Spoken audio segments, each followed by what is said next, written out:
So thousands of Central American migrants fleeing violence in their country have reached Mexico and are now heading to the US. No, it's not deja vu. Earlier this year, they had their first caravan.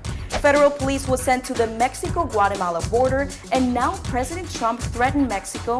If it doesn't stop it, he'll bring out the US military, close the border, and might risk the new trade deal. Mexico's like, one chill pill, please?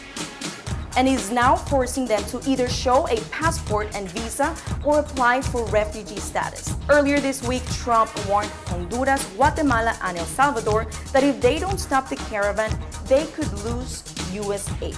Chill pill? This was a horrible and disgusting act by Saudi operatives. Dissident journalist and US resident Jamal Khashoggi walked into the country's consulate in Istanbul, and Saudi agents were waiting for him. Within minutes, they beat, drugged, and killed Khashoggi as a top diplomat looked on. The diplomat was then told to leave the room, and one of them dismembered the body. It appears like the hit order came from the Pennsylvania Diocese is under the eye of the Justice Department, who is now investigating them for decades of alleged child sex abuse in the Catholic Church. The investigation came 2 months after an explosive grand jury report stating that bishops and other church leaders had covered up more than 1,000 abuse cases during a period of more than 70 years. There's now one more incentive to move to Canada. Marijuana is legal for recreational use.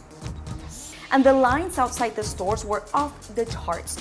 One little girl sold her Girl Scout cookies in record time. Genius. An entrepreneur right there. Canada is the second country in the world after Uruguay to legalize Mary Jane. PSA for US residents, you're good in 9 states and DC.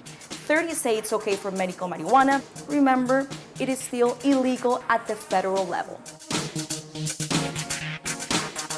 Calling all my global warming skeptics, I have one for you. Climate change could double the cost of making beer. According to a new study, more instances of extreme heat waves and drought can ultimately hurt the production of barley.